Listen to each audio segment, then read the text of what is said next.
கள்ள சாராயம், நல்ல சாராயம், டாஸ்மாக் மது உள்ளிட்ட எல்லா வகை மது சார்ந்த பொருட்களும் அதேபோல காட்டிலும் வீட்டிலும் மறைத்து வைத்து வளர்க்க படும் இலை சார்ந்த புகையிலை பொருட்களும் நாட்டிற்கும் வீட்டிற்கும் சமூகத்திற்கும் தீங்கு விளைவிக்கும் மற்றும் உயிரை கொல்லும்.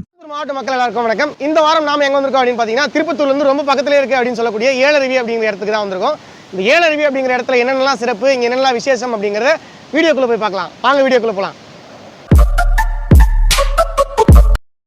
இன்னைக்கு நாம வந்திருக்க இடம் திருப்பத்தூர் மாவட்டம் ஏழருவி. இந்த இடத்துக்கு எப்படி வரணும் அப்படின்னு பாத்தீங்கன்னா, திருப்பத்தூர்ல இருந்து திருவண்ணாமலை போற சாலையில வெங்கடாபுரம் அப்படின்னு ஒரு கிராமம் இருக்கும்.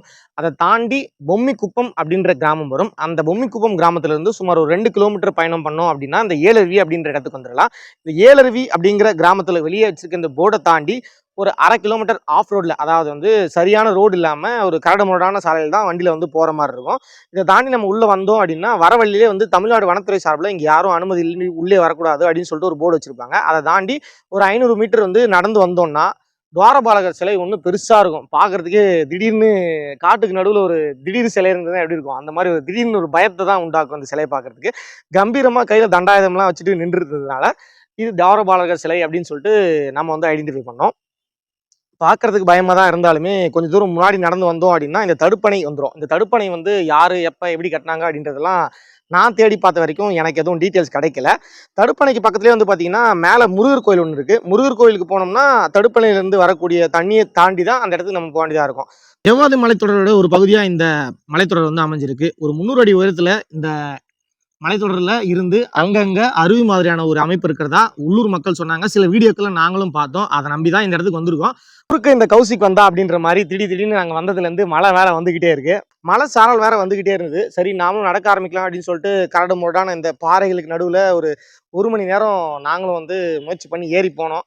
ஆனால் மழை தூறல் அதிகமானதாலையும் மேலே போகிறது எங்களுக்கு சரியான வழி தெரியாதாலையும் இனி இங்கே போகிறது நல்லதில்லை அப்படின்னு சொல்லிட்டு மேலே போகிற ஐடியா கேன்சல் பண்ணிட்டு கீழே இறங்கி வரலான்னு வந்தோம். வர வழியில் பார்த்தீங்கன்னா அங்கங்கே நாகப்பழம், சீத்தாப்பழம் இதெல்லாம் பார்த்தீங்கன்னா பழுத்து அங்கங்கே தொங்கிட்டு இருந்தது.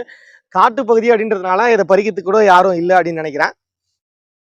சரி பக்கத்தில் இருக்கிற முருகர் கோயிலுக்கு போகலான்னு சொல்லிட்டு தடுப்பணையில் இறங்கி அந்த பக்கம் போயிடலாம் அப்படின்னு பார்த்தோம். ஆனால் தண்ணி பார்த்தீங்கன்னா இது மழை சீசன் அப்படிங்கிறதுனால தண்ணி ரொம்ப வேகமாகவும் ஆக்ரோஷமாகவும் வந்துகிட்டு இருந்தது. ஒரு வழியாக ரொம்ப கஷ்டப்பட்டு அந்த பக்கம் கரையை கடந்துட்டோம். ரொம்பவுமே கஷ்டப்பட்டு கடந்ததுனால என்ன பண்ணோம் அப்படின்னா மழை வேற வந்துட்டு இருந்தது. எங்கே பள்ளம் இருக்கும் அப்படின்னு தெரியாததுனால எதுக்கு வீடியோ எடுத்து சாதனையெல்லாம் பண்ணிக்கிட்டு அப்படின்னு சொல்லிட்டு ஃபோனு மற்றதெல்லாம் பேக்கில் போட்டுக்கிட்டு ரொம்ப கஷ்டப்பட்டு எல்லாரும் கையை பிடிச்சிட்டு ஒருத்தர் கூட ஒருத்தராக அப்படியே நடந்து வந்துட்டோம்.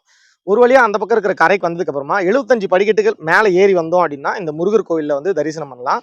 பொதுவாக குன்று இருக்கும் இடம் எல்லாம் குமரன் இருப்பார் அப்படின்னு சொல்லுவோம் இல்லையா, அந்த மாதிரி தான் இந்த மலைக்கு மேலேயும் முருகர் வள்ளி தேவியானோட காட்சி அளிக்கிறார்.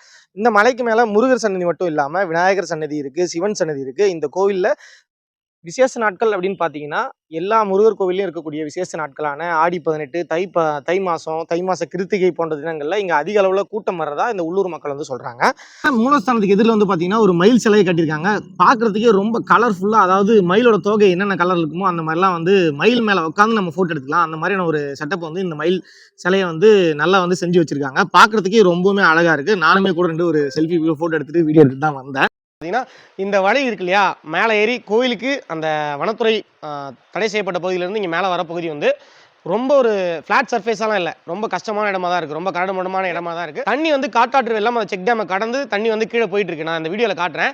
அந்த இடத்த தாண்டி தான் இந்த கோயிலுக்கு வர வேண்டிய சூழ்நிலை இருக்குது. இதுக்கு பின்னாடி இன்னொரு வழி இருக்குது. அதுலேயுமே தண்ணி இந்த மலையை சுற்றியுமே தண்ணீர் சூழ்ந்துருக்கு. இந்த மலையை சுற்றியுமே மேலே அருவி மாதிரி இருக்குது, கீழே தண்ணி எல்லா இடத்துலையுமே சூழ்ந்துருக்கிறதுனால மழைக்காலங்களில் இந்த முருகர் கோயிலுக்கு வர்றது அப்படின்றதே முழுக்கமாக தவிர்த்துருங்க. முருகர் நீங்கள் எங்கேருந்து கும்பிட்டாங்கனாலும் அவர்களை நீங்கள் முருகா அப்படின்னு கூப்பிட்டீங்கன்னா போதும், கண்டிப்பாக உங்களுக்கான அருள் அவர் கொடுப்பாரு. இந்த மாதிரி ரிஸ்க் எடுத்து இருந்தால் முருகரை கும்பிடலாம் அப்படின்லாம் ஒன்றும் கிடையாது. நீ ஏன்டா இப்படிலாம் சொல்லிட்டு நீ ஏன்டா இவ்வளோ ரிஸ்க் எடுத்து கும்பிட்றேன் அப்படின்லாம் கேட்காதீங்க. நான் ஒரு அட்வென்ச்சராக இருக்கும் அப்படின்னு சொல்லிட்டு நான் முன்கூட்டியே பிளான் பண்ணாமல் வந்துட்டேன். நாங்கள் வந்ததுக்கப்புறம் தான் மழை ஸ்டார்ட் ஆச்சு. இறங்கணும் அப்படின்னு பார்க்கும்போது தான் நிறைய தண்ணி அங்கே காட்டாற்று வெள்ளம் மாதிரி வந்துகிட்டு இருக்கு. ஸோ என்ன கேட்டால் இந்த ஏழருவி அப்படின்ற நீர்வீழ்ச்சிக்கு வர்றது தேவையில்லாத ஒரு முயற்சி அப்படின்னு தான் சொல்லுவேன். ஏன் அப்படின்னா மழைக்காலங்களில் எந்த இடத்துலேருந்து என்ன வரும், அதாவது இப்போ நம்ம பார்த்துட்டு இருக்கோம் இல்லையா, அதை காட்டாற்று வெள்ளம் திடீர்னு எந்த பக்கம் தண்ணி வரும், எந்த பக்கம் தண்ணி அதிகமாகும் அப்படின்னே தெரியாது. ஏழருவி இந்த முருகன் கோவில் அப்படின்ற இடத்துக்கு வர்றதை நம்ம கண்டிப்பாக தவிர்த்துக்கலாம் அப்படின்றது தான் என்னுடைய பரிந்துரையாக இருக்கும். அடுத்த வாரம் இதே போல் திருப்பத்தூர் மாவட்டத்தில் இருக்கக்கூடிய வேறு இடத்துல இருந்து நான் உங்களை சந்திக்கிறேன். அதிலும் நான் உங்களிடம் விடைபெறுகிறேன்.